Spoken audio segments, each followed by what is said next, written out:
All right, so as you can see here, we're going to talk about logistic regression today, but today's material is kind of like a turning point in our curriculum because we are learning basically another branch of machine learning.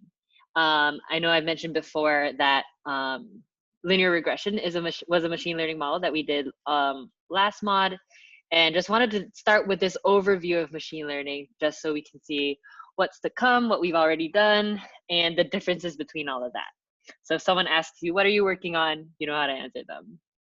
So within machine learning, there are two, sometimes three main branches. As you can see in this diagram, reinforcement learning is a much newer field. Reinforcement learning is basically how they taught that computer to play chess. And that is through, game AI, skill acquisition, that kind of stuff. We don't touch reinforcement learning in this curriculum because it is quite advanced. The ones that we do touch on are supervised and unsupervised learning. So really quickly, supervised learning is what we've been doing so far. It's what we'll be doing for the rest of this mod as well. So at the end of last mod, we talked about regression. And what we're actually going to start today is classification. So within supervised learning, there are these two subfields of regression and classification. Main difference is with regression, we're predicting a continuous variable, where in classification, we're predicting a categorical variable. So as you can see here, the examples that you have in regression: population growth prediction, life expectancy, market forecasting, weather forecasting, advertising predictions. These are all numbers that are predicted on a continuous scale. Like you wouldn't just say, yes, the market is forecasted or not forecasted, I don't know. But these problems are all regression problems because you're predicting something that is continuous. Now, on the other hand, what we're going to start today is classification. And classification has a bunch of different algorithms that we're going to talk about. So for example, you have identity fraud detection. At the end of today's study group, I'm going to actually give you all that assignment that I told you I was going to have you work in groups on. And that is actually going to detect credit card default rates. Or not default rates, but whether someone will default or not default. So it's a categorical issue. You have image classification that we're going to talk about in mod 4. Customer retention and diagnostics, I'm not too sure how those are measured. So probably also categories if they're under classification. Questions about this overview so far? Cool. So to zoom out again, those are supervised learning things. Part of mod 4 will also be some unsupervised learning. So basically things like clustering and dimensionality reduction. We're actually going to talk about both these things next mod. The difference between supervised learning and unsupervised learning is your data labeled, or do you have targets for your data? What I mean by that, in regression, we were trying to predict, some value, some house price, or some, I don't know, some, I guess, life expectancy. And in classification, we're going to say whether something is fraud or not fraud. Is the customer retented? Do you retain your customer or not retain your customer? On the other hand, in unsupervised learning, I think the easiest example is with clustering. So examples of clustering problems, actually one of the more popular examples of clustering problems actually is in sports. So I'm not super into sports, but what I've heard is that, in basketball or in baseball, for example, you have different groups of players based on the positions that they play. And they have different strengths based on that. Where clustering analysis comes in is there's this new wave of thinking where all right, what if these positions that have been defined for years and years are not done optimally? So a clustering problem could be all right, let's say I want to take all these stats of these sports players and regroup them. That would be an example of clustering. You don't have a goal of what each group is going to be, but based on mathematical algorithms, you're going to see, all right, maybe the taller people are clustered here, the shorter people are clustered here, or the people that have a history of better shooting are in this group or in that group. But none of these labels are known until after you cluster them. And with clustering, we're going to talk quite in depth about that. next mod. But any questions about that? Cool. And super briefly, reinforcement learning is just the field of having something learn. I don't even really know how reinforcement learning works, other than you also deal with cost functions, but in a different way. But yeah, we won't even touch reinforcement learning because that is super advanced. All right, so as I mentioned, today is going to be our first foray into classification. And our first classification model we're going to talk about is logistic regression. Logistic regression is not the most fancy classification algorithm because it's actually derived from linear regression. So just to start, I'm going to make this a little bigger as well. So what is logistic regression? So logistic regression is still a linear model. It belongs to a class of models called generalized linear models, which, they all define relationships between the independent and dependent variables and indicate the strength of relationships. So if you remember in our linear regression, we were able to see which variables in our data set were significantly related to the target and which weren't based on the p-values from a regression analysis. And also based on the coefficients that we got from that, the strength of the relationships. Very similar to that, logistic regression does give you that information as well, just in a slightly different way. So different from linear regression, it can predict probabilities associated with a success or a failure. So with linear regression, remember how it was a regression problem, which, as I mentioned here, predicting continuous variables. It would give you something like, the predicted price of a house, or the predicted like life expectancy rate, for example. The difference between that and this is in a logistic regression, you're predicting the probability associated with success or failure. Very common problem that we have in data science is an email spam or not spam. So it would just give you some probability between 0 and 1, whether something is spam or not spam. What is the probability that this citizen will vote Republican? This is actually also a very common project where you take like demographic information and try and predict, which party a county will go to, and to see like if you can build a model based on demographic information. Actually, one of my projects was doing that as well. This is also a pretty common one: default or not default. The project that I'm going to share with you at the end of this, that you guys will be working on, will be, I believe, credit card default or not default. Is a person going to buy or not buy our product? So it's what a logistic regression outputs is essentially a probability associated to whether you will do something or not do something. Questions about that? All right, so we basically made the shift from predicting continuous variable into categories. Right.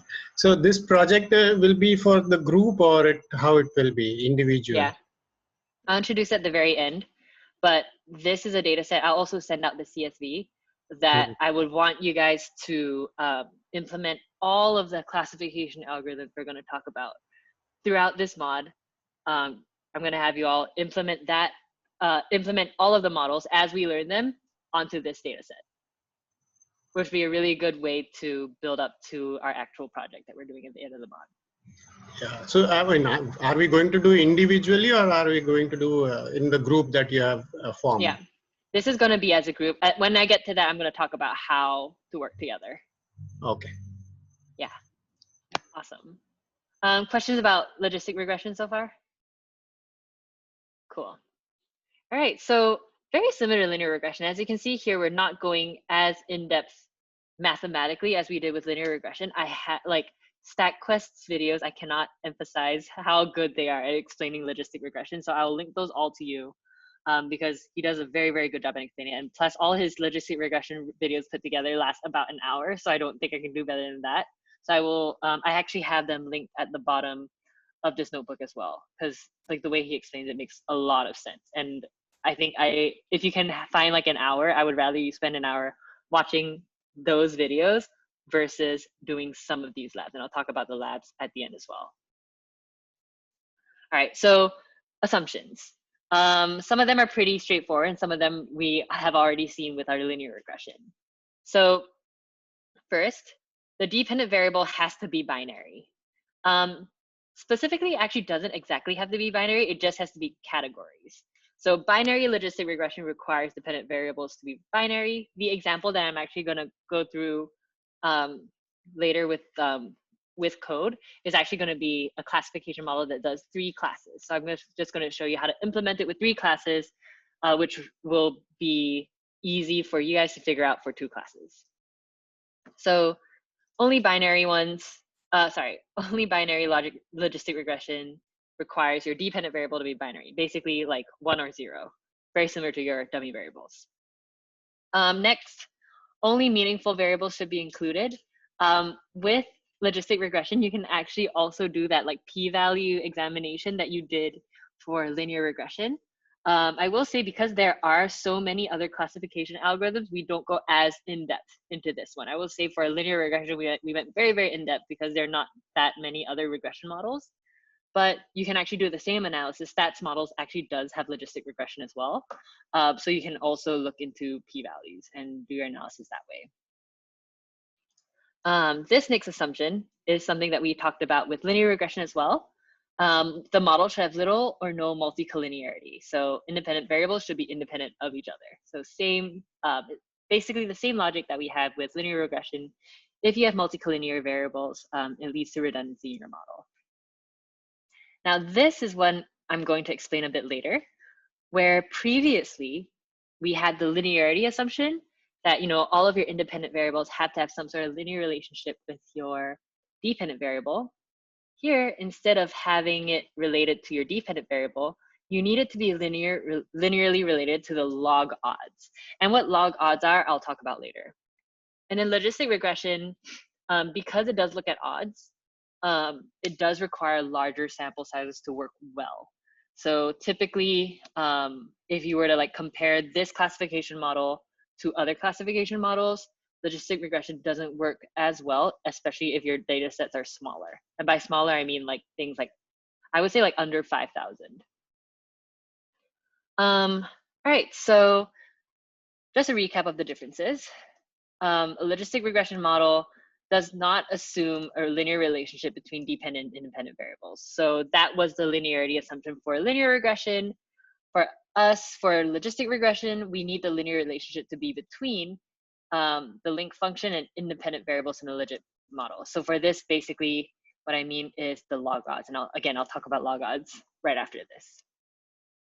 Dependent variable does not need to be normally distributed. I mean, duh, because they're dependent variables that are going to be 0 or 1. It can't be normally distributed. It also doesn't use OLS for parameter estimation. It actually does use MLE. And if you remember, MLE was trying to figure out, all right, what's the probability that this is my distribution based on these data points? So it's trying to maximize the likelihood of the specific distribution given the data points that I have, given my training data. And then finally, your errors here need to be independent but not normally distributed. So that's one less thing to check out for. You don't need your errors to be normally distributed. Questions so far? So Right. will it be correct, like if we say that logistic regressions would work only with those continuous variables, not with the discrete variables when we distribute them? Other way around. Logistic regression only works for predicting discrete categories. Not the logic. Okay. Yeah. So linear regressions for continuous, logistic regressions for categories. Okay. Yeah, that's very important to know. Hmm. Cool. All right. So something that's actually very, very interesting, and the relationship between a logistic regression and a linear regression, is that one is actually just a transformation of the other. The way logistic regression works is you are predicting log odds in this blue line. So the blue line here, where you're assuming linearity, this Y is actually referring to log odds, which doesn't really make sense. I'm not going to go very into it, unfortunately, because with this, most of this, I want to talk about like evaluating your models. But the StatQuest videos, I actually just rewatched them a couple weeks ago. they do a very, very good job at talking about how you translate a linear model into a logistic model. So basically, you can translate something that looks like this into something that looks like this. So when we were predicting something that was continuous, we have an equal probability across this entire line, right? We can predict values across this entire line, and this line isn't bounded. There are no boundaries of our prediction, right? Like if you have very, very high values of X, for example, your Y could go really, really high as well. However, for logistic regression, because we're predicting categories and we're predicting probabilities, if you remember, probabilities have to be bounded between 0 and 1. So if you take this transformation from linear to logistic, you are bounding your predictions to be between 0 and 1. Again, StatQuest videos, highly, highly recommend. I will, there's 2 that I linked down, and those are like the first of like a 4-part series. And they do a really good job of explaining like how it goes from this line to this curve. So what it does here is, let's assume that we're fitting, so we have our data points, and for a logistic regression model, let me get this annotator. For a logistic regression model, most of our data points, all of our data points are going to be either at 0 or at 1. It's probably going to look something like this. You're going to have like some outliers that should be there and some outliers there. This is what your data is going to look like. What happens here is you're actually going to try and fit this blue line first, and then translate it back into the curve. Does that make sense? So that's like a very, very brief overview of how this is occurring.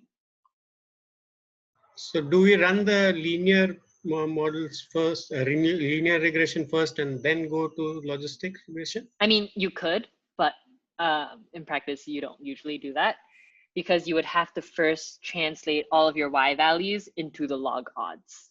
So there's a log odds formula, which is down, not this one, but I think I have it over here. Basically, you have to translate all of your Ys into this. This basically will transform all your Ys into the log odds. And then after you do that transformation, then technically you can fit your linear model. But it's just extra steps where we can just code it out. And as I mentioned, the reason why we are not going super in-depth into how this works is because we have like 7 other classification models to figure out, which is why we're not going as in-depth into this. But again, going to reiterate, if you end up thinking that I want to do a logistic regression model for my project, and that's like the final model that I want to choose, then I would say you can really learn how it works. But I don't think we have time to go through it in an hour. Just real quick question. I don't know if this matters or not, but will the 0.5 always fit on the blue line whenever it hits the 0.5 mark on the y-axis? Oh, this axis? Logistic. Yeah. Yeah. So not always, because this line, you can actually shift. Oh, actually, yes, the 0.5 is always here. The difference being that for certain cases, and this is a thing that you can adjust in your model, you can adjust like the thresholds. If you want to say, all right, below this, it's going to classify as 0, above this, it'll classify as 1. And this red line is something you can shift. But yes, because this is a direct translation, yeah, the 0.5 usually always intersects. Okay, cool. I don't know if it actually matters or not. I was just wondering. I'm not sure. I'm honestly not 100% sure if it matters like mathematically. But yeah. And you said the linear models for continuous and logistical models for categorical, but in our linear model, we did do categorical variables often. Yes. So in both cases, you can use both continuous and categorical independent variables. So the difference here is what you're predicting.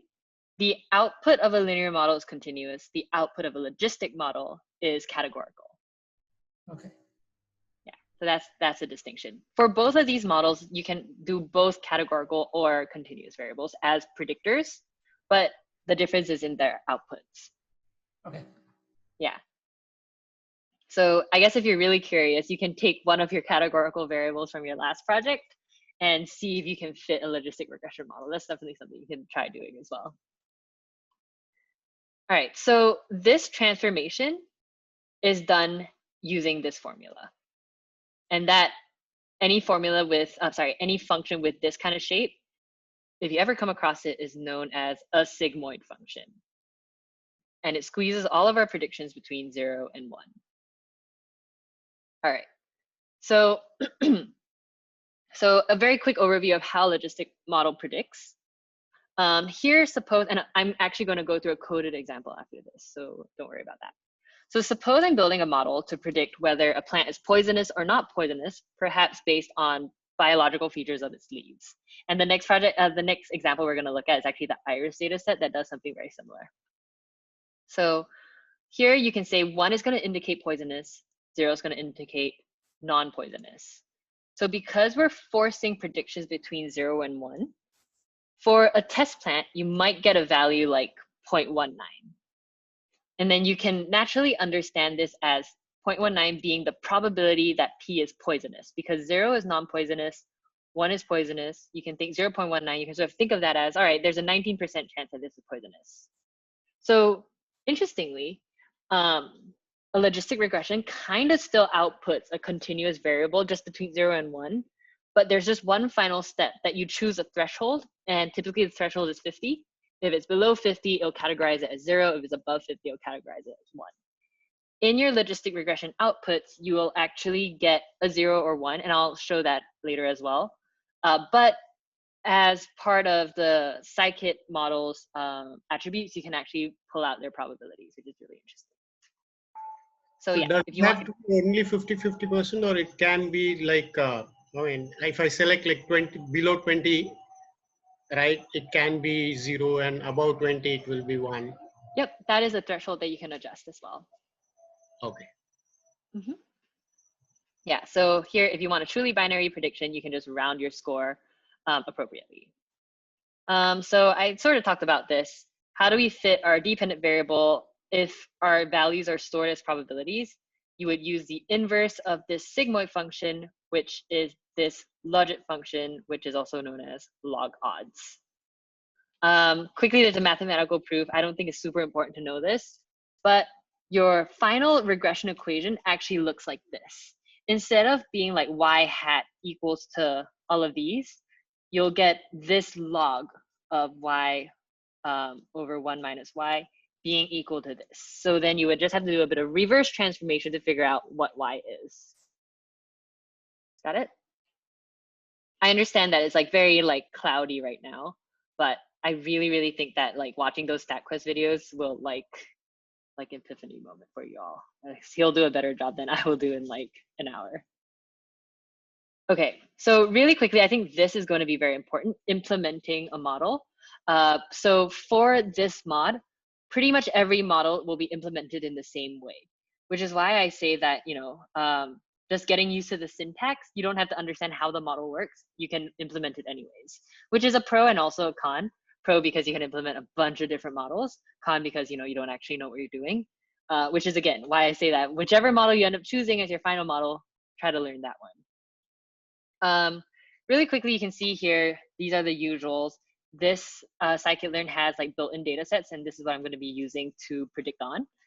And then we have certain things here. I don't think I'm going to use normalize in this case, but here you can see we have logistic regression, and we're also going to do our train test split.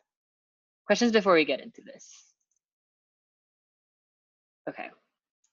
So this is the iris data set, pretty famous data set in the world of data science teaching, where here you can see this is the target, and the target is basically what, what's the word?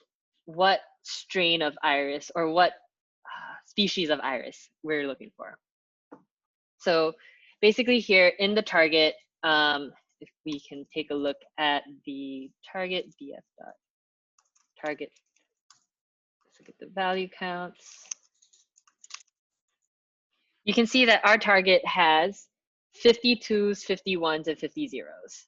So basically this problem is a 3-class classification problem where we're going to throw this into our logistic regression, and it's going to try and make predictions on whether something is species 1, species 2, or species 3.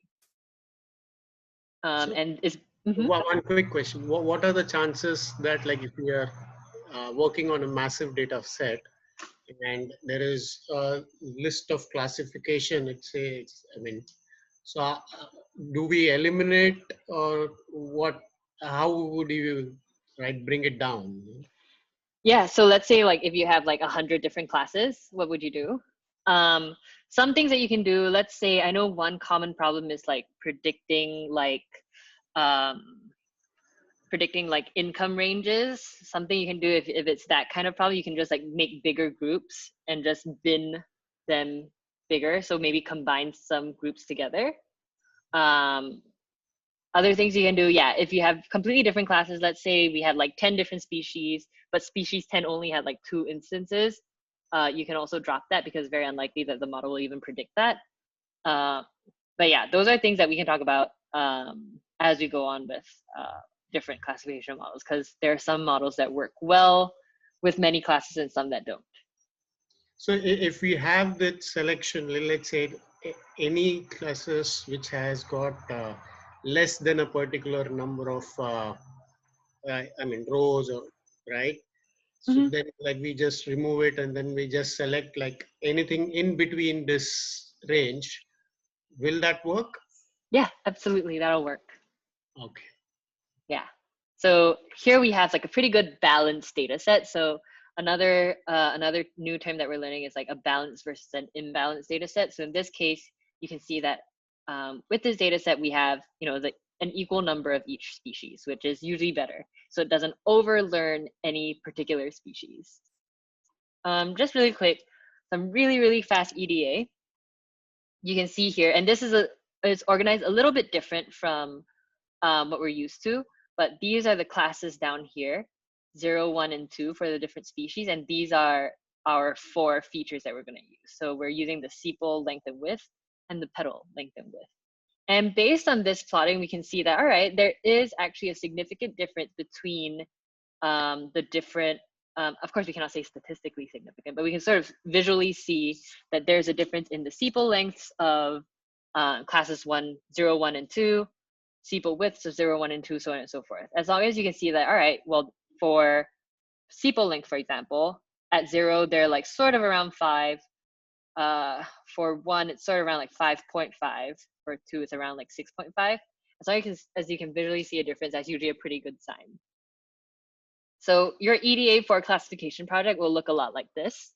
Of course, with more variables, harder to look at this. I think as we get closer to the project and as we go through just more examples, we'll just see different instances of different kinds of EDA that you can do for this. But let's set up our logistic regression. So the way that we set it up is actually very, very similar, actually almost the same as the way that we set up our linear regression in scikit-learn, because since logistic regression comes from scikit-learn, all of scikit-learn's models syntactically work the same way. So here you can see we have our X and Y separated, and we're going to do our train test split. Train test split is done. Here we're instantiating our logistic regression. If you remember from our ridge and lasso lesson on Monday, all of these are different hyperparameters that you can tune. I'm not going to tune hyperparameters for this one, but let's say you're curious to see, will the results be different if you decide fit intercept equals true, or like if you go into the documentation, you'll find like different solvers. Here it's multi-class, that part doesn't really matter as much, so on and so forth. Actually, you know what? I'm going to go into the documentation to show you all something that is regression. Learn. Something else that's interesting that is actually pretty awesome that it's built in here. I don't know if y'all remember, here we have, let's see, penalty L2. So does anyone remember what L2 is or where it comes from? Yeah, that's fine. L1 and L2 and these penalty terms are things to help with overfitting. So this actually has regularization built in, and you can adjust it as a one of the hyperparameters. So you can see here you have like these, you can choose whether to do L1 or L2. These we're not going to talk about. I'm honestly not too sure what these are either. I mean, ElasticNet, none is none. And then here, what's slightly irritating with scikit-learn, and I've like brought this up to like multiple classes, is that every time you're giving a regularization parameter, it's named differently. So with Ridge and Lasso, we had it as alpha, alpha being like how much to regularize. In this one, they use C. And also they do this as inverse of regularization strength. So just to let y'all know, if you want to do regularization, and that can be something that you test for different iterations of logistic regression, these are all the things that you can change. And they have all of this here. Like with the solvers, you can honestly like just plug in every single one and just see how it solves. So a big difference between, you know, linear regression and a lot of these other classification models that we'll be working with. With linear regression, we saw a lot of our tuning happen on the data. Like we were transforming our features, we were dropping features if they weren't significant. What's really cool is for a lot of these classification models, the tuning actually comes on a model level. So we'll actually be doing more of like tuning of these parameters rather than changing our data set, which some see as a win, some see as not. All right, just to go through this really quick, you instantiate a logistic regression with whatever hyperparameters you want, and then you fit them to your train set. And these are all of the other default hyperparameters. So for example, here you can see we're using L2. They're scaling the intercept. I'm not 100% sure what that is either. No random state, that kind of stuff. So in the same way, we can also make predictions by throwing in our test and trains.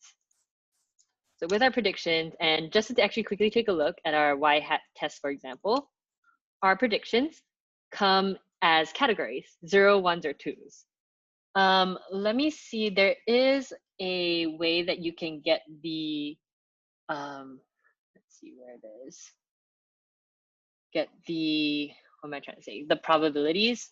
I'm not sure if I can find it now, but there's definitely a way to extract the probabilities of each. Okay, I can't find it right now, but I will send it to you all as a resource afterwards. But there is a way to extract basically what was the probability for each class. So in this case, they're within each prediction, likely for this case, species 2 had the highest probability, which is why it picked species 2 over 0 and 1. I'll look for that code and I'll send it out to you all. So in a similar vein, when we were looking at, you know, how accurate are predictions, we were looking at Rmse for linear regression. And for regression, it's mostly Rmse as well, because it's predicting something continuous that you can actually take a root mean squared error. For classification models, slightly different. We're going to get more into it after this. There's a whole section evaluating that. But just really quick, let's just take a look at how many we correctly predicted. So here we're actually throwing in a condition because these are 2 arrays. We're just going to see how many of the values are y train equal to y hat train. Basically saying how many of the actual y's are equal to the predicted y's. In our training set, you can see here that 117 were correct and 3 were not. Same, you can do that with the test set. And you can see in our test set, 28 were predicted correctly, 2 were not. And we're right after this going to talk about more formal ways of checking for our checking for how accurate our model is predicting. But any questions so far? Do we evaluate the percentage of like how much of train sets have been correct and how much of the test sets have been correct? Mm-hmm. Yeah, this is like a very, very basic evaluation. I'm actually just about to get into that. Okay. Yeah, but let's see, anything else regarding like, I don't know, any of this syntax perhaps? Cool. Okay, so for this next section on evaluating classification models, this stuff will actually apply to every single one of the classification models that we're going to be talking about. So all of these things that we're going to be outputting in this section, you're going to be able to output for every other classification model that we're going to talk about in this mod, just so you all know. One of the most visual, popular ways to evaluate your classification model is with something called a confusion matrix. So a confusion matrix is basically a table showing you your actual versus predicted values.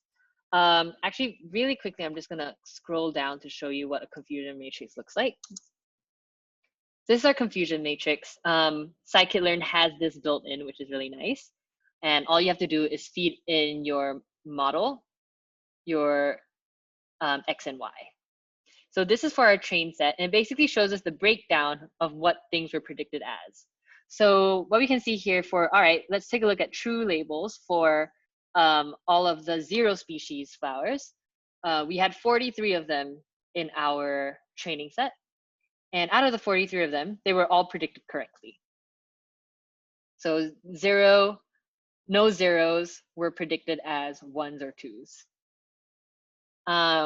Just to see what it means when you have other numbers here. For the species 1, no species 1s were predicted as species 0. So that's a good thing. It wasn't predicted as species 0.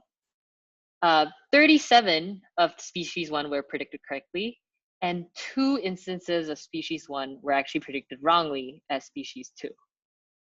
So that's how you interpret a confusion matrix. Questions about this? And you can also run this on the test set. Can you scroll up and explain, because I think I'm for the, I mean, the same graph, the above graph also, will it be the same way? This? This graph, oh, we're going to talk about this later. Oh, okay. Yeah, we haven't gotten to that yet. That's a different metric that we'll use. But first, I want to talk about confusion matrices. So reading confusion matrix, I think, is one of the easier things to interpret, just so you can see like what was misclassified. And maybe you can actually take a look at these misclassified data points and see if they're very, very similar to their misclassified classes. So will this come up like those heat maps, right? If there are more and more, the classes? Yes, absolutely. If you have more classes, this automatically does it for however many classes that you have. Okay. Yeah, and you can also change the colors. And you can also normalize it to show percentages instead of numbers. I think it's one of the arguments for plot confusion matrix. But yeah, so that's a confusion matrix. Questions about this so far? All right, so usually if you are evaluating a classification model, I think one of the first things you should do is just plot a confusion matrix of all your test results.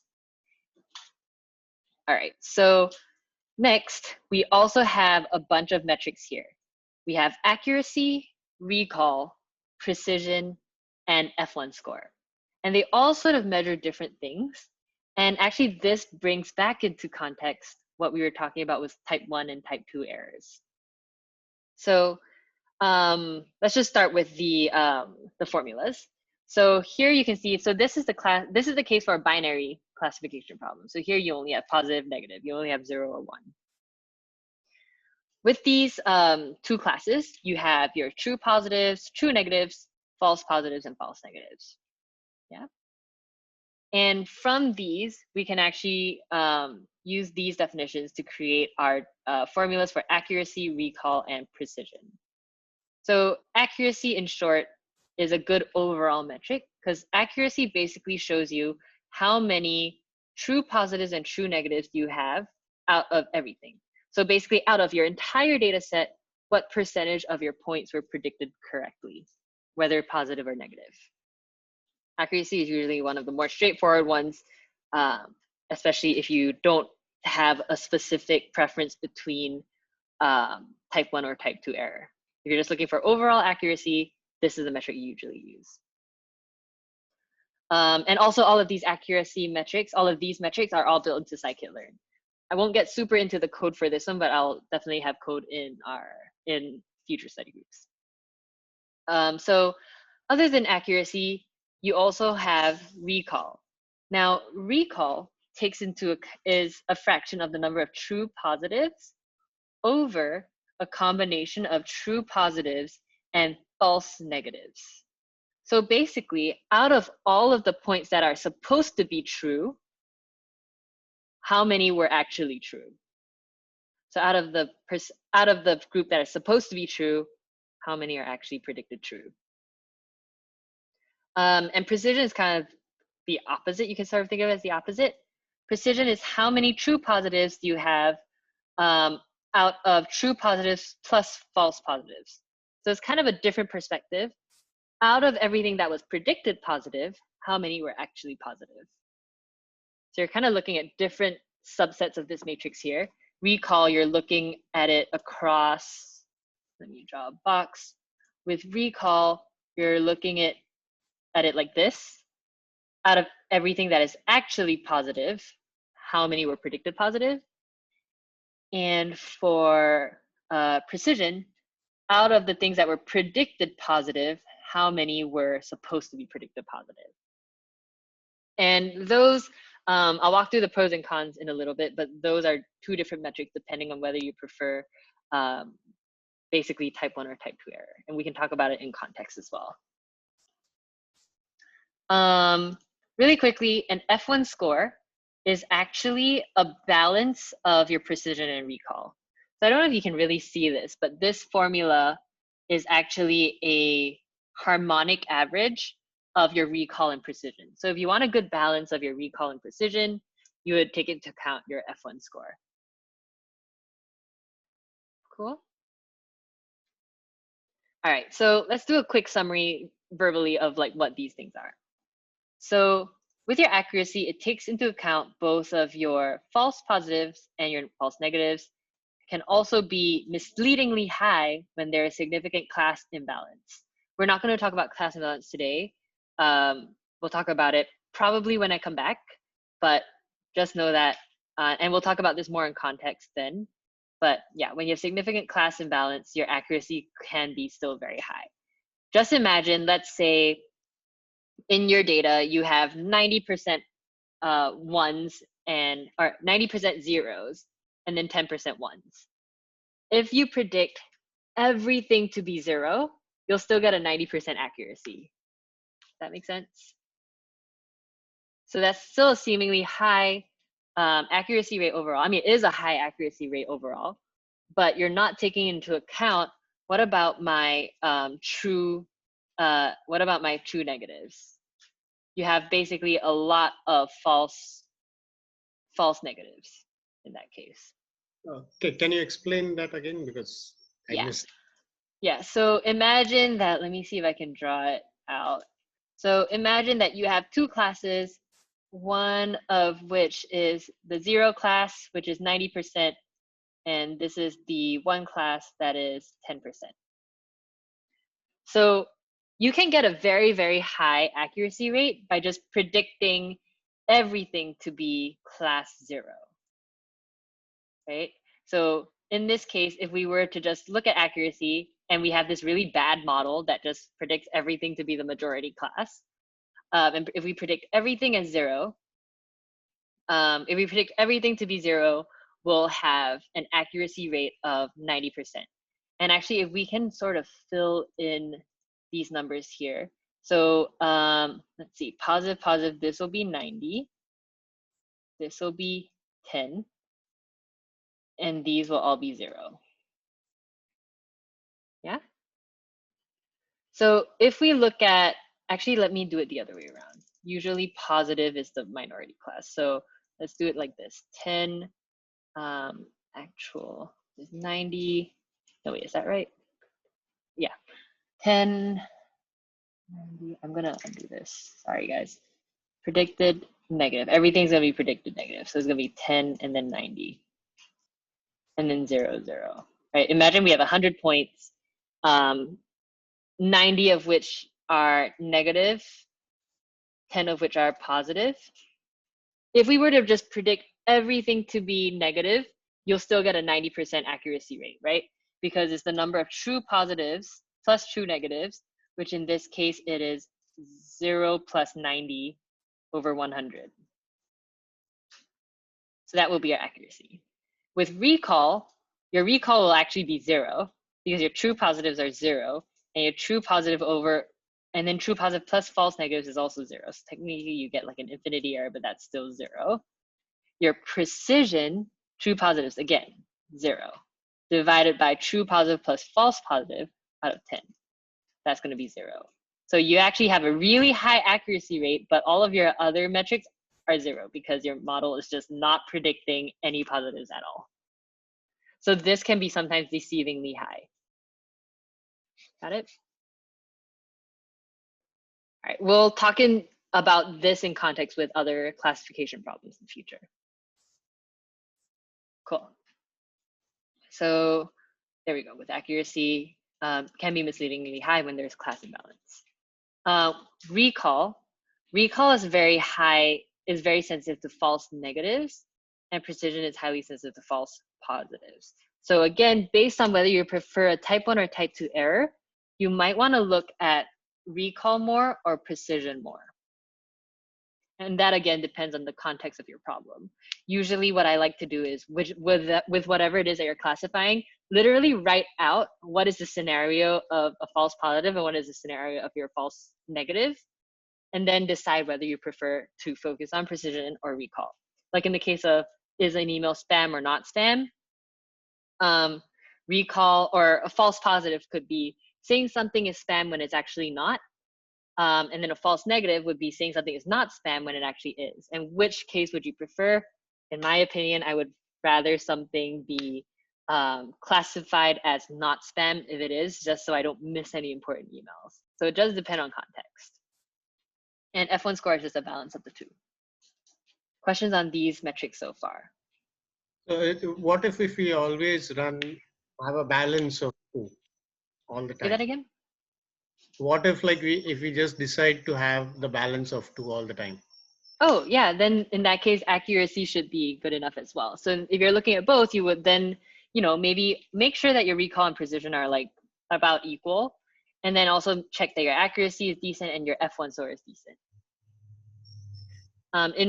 In your lessons and also in future study groups, you'll see like outputs where you can actually output all of that information too.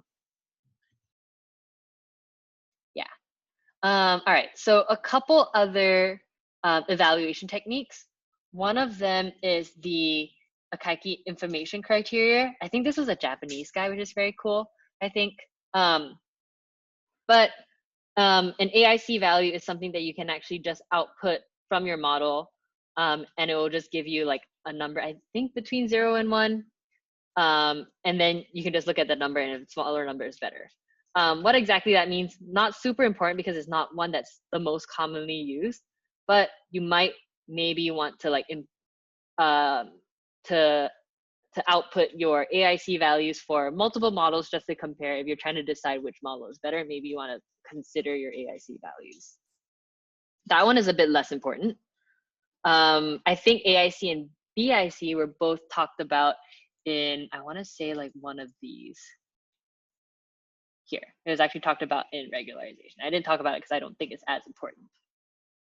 The one that's slightly more important is, let me move all these away, is the ROC curve. Basically, the ROC curve looks at your model's performance by evaluating the trade-offs between true positives and false positives. And ROC curve is something that's actually built in and you can plot. So an ROC curve, looking at it visually, what is a good ROC curve to see? As you can see here, we want the curve to be as close to the top left corner as possible. So the perfect predictive model, because here we have true positive rate and false positive rate, we want our true positive rate to be as high as possible and your false positive rate to be as low as possible. So with that, we want our curve to look like this yellow curve over here, closer to the top left corner. And with this, you're also looking at the area under a curve. So you can sort of think of that as, all right, this is a box of like 1 times 1. So the area of this box is 1. So the closer to the top left corner this curve is, the closer your area, wait, let me draw this in. The closer your area which is basically this area under here, will be to 1. So you want an AUC score, and your AUC score is derived from your ROC curve. You want that to be as close to 1 as possible. So something like this blue line here, as you can see, this blue line goes straight across, has a has an area under the curve of 0.5 because it's half of the box, and that's not considered good. Cool. So that's how you interpret an ROC curve. The last thing I wanted to talk about was ROC curves for multi-classes, and this is something that isn't really talked about in the lessons, which is why I wanted to talk about it. Since we're talking about true positives and false positive rates, when we're talking about binary classification, it's easy because there's just like a 1 or a 0, positive or a negative. In the example that we did earlier on, we had 3 classes, right? We had 0, 1, and 2. Who's to say which one is the positive, which is the negative, and what is that third class going to be? It's actually a little bit different. The way that we are going to look at an ROC curve especially is going to be slightly different. But does anyone see like where we have to like think of something different because of this like move from in binary we have true false, so easy easy binary in terms of like what is a true and false positive, because that's what the ROC curve is looking at, versus now we have 3 classes, which is the positive, which is the negative. The workaround for that is we're actually going to have to plot ROC curves for each class.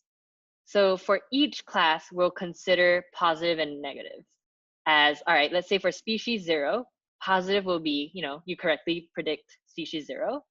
Negatives will be, if something is supposed to be species 0, you predicted it as 1 or 2. So instead of just having one curve like this, we're actually going to have multiple curves for one representing each class. And let me just quickly output this code so we can see. Oh no, where's the ROC curve not imported? Oh, that's weird. ROC curve is here. There we go. Give me a sec, you guys. Y-test score. Huh.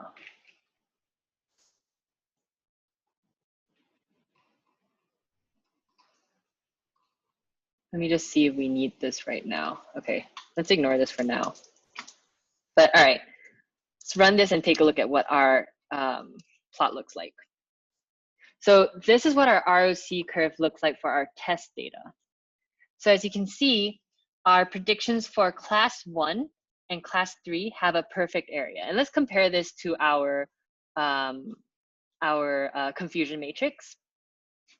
For our class 1, it was perfectly predicted. And for our class 2, everything that was supposed to be 2, I guess here, I'm not sure if it's the same set. I have to relook at this. But basically, let me just double check real quick. I think it might have been switched. Sorry about that. But anyways, what I would have expected is that 0 and 1 were the ones with perfect ROC curves, and 2 doesn't. But I think it might have been mixed up in the code here. This code I copied over from the lessons, not from the lessons, from a post that I will link to you all. But anyways, for multi-class, you're actually going to have to plot an ROC curve for each class, looking at your model's ability to predict for a specific class. Does that make sense? Okay, and the way you do that is you actually have to do a little bit of data wrangling. This is just in case any of you decide to do a multi-class classification for your project. You really don't have to, but there is one option to do that, where basically you have these scores for each of your classes. So each row here is a test point, and you're getting scores for each class. And then these scores will be what is fed into your ROC curve. Questions about this? So will it be in ascending or descending order the way we want, or it will be randomly the order of the, what do you call? Can you just scroll up? Yeah. So when you get the Y scores, Yeah. will it be a specific order of ascending or descending so that like we can say that, okay, the top one, we can just pick it up? Oh, I see. So each row is a data point. Each class is a column. So it does know that this is going to be for 0 class, 1 class, 2 class. Yeah, it's in that order. But this is in the same order as your test set in terms of like the order of your rows.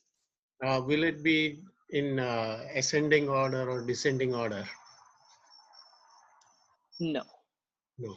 Okay. What do you mean by ascending? Like ascending in terms of what? So let's say if we have the class 1, the class has the best Y score on the top, and then it just comes down, right? And for class 2, again, it's based on, so every, does it organize itself according to the best data point? No, it organizes itself based on your input. So this is the scores that are for X test. So X test, you know, has like a certain number of data points in order. This score is for like each of those data points in that order. So if I were to take a look at like X test, so this first one is 116, this by index number, this is index number 116, 36, 128. These scores will be for 116, whatever it was, and corresponding that way. Okay. Yeah. Yeah. I will say what is more like scientific is to usually look at confusion matrices as well as these metrics. But ROC is just like an additional metric that you can use to evaluate your model. Got it? All right, just to close out this section, I wanted to talk about like why I put you all into working groups. So for that, and of course here I have linked the logistic regression videos from StatQuest. Here's a data set that is, I think it's a Taiwanese credit card default data set. What I want you all to do, starting, I mean today, or for the, and also for the rest of the mod, is as we pick up new classification algorithms, implement your algorithm to see how well it predicts on this data set. So I think before you get into that, and we still have a bit of time before, you know, the algorithms start to pile up, in your groups, definitely talk about how you're cleaning your data set and compare your results. So it's really up to you. I think it'll be great if you all work together, but I understand it can be a little tricky. So you can each clean your data set in similar or different ways, up to you to discuss, but I think it's important to communicate how you're cleaning your data set. So do that. And then run your logistic regression. And what I want y'all to do is just test different parameters.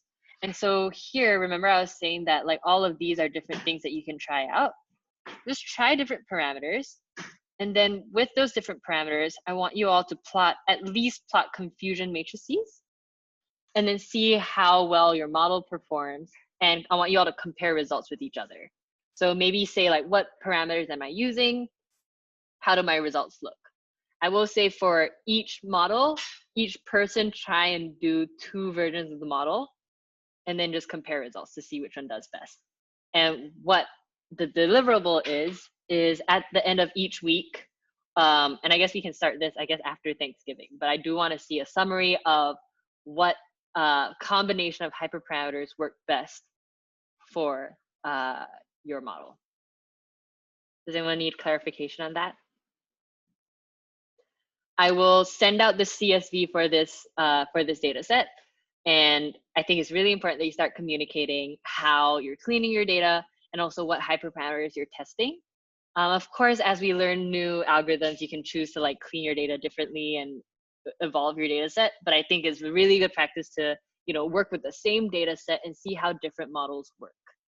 And then this will be a really, really good primer to your Mod 3 project, because your Mod 3 project is going to be something very, very similar.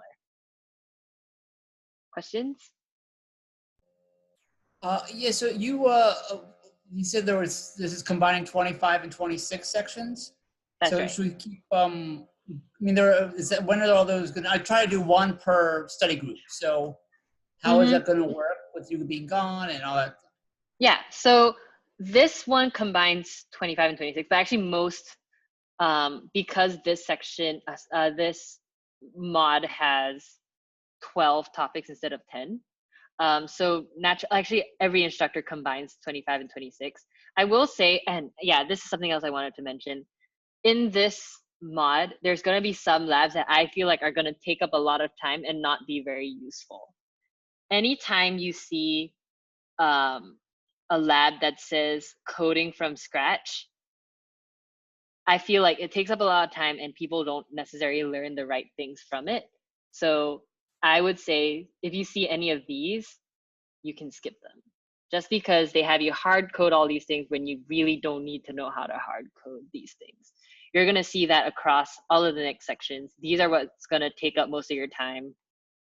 I would say prioritize the readings for sure, and at least one implementation from each section. So with 25, 26, I will say like a lot of these, so 25 is a bit longer because from this middle part down, these are things that will be applicable to all the models that we're going to learn in the mod. So that's why this one's a little bit longer. But 25, 26, 27, you can see here, I think there's no from scratch there. I know that, for example, this one, you have something that's building from scratch and you really don't need to do that. I don't know if that helps. I will say that for this mod, the readings are a little bit more important. And then just implementing the model at least once per model, and which is why I'm also giving you this project to work on for the rest of the mod, just so that you're at least aware of how to implement them.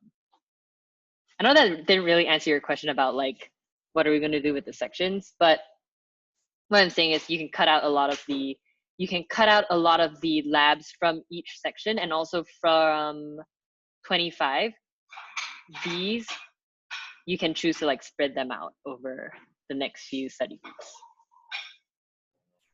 And also with the CSV you're sending out, you said we have to clean the data. Well, is that a one-time process, or are we going to be doing that for each model? We clean it each time? For the most part, it's going to be a one-time process.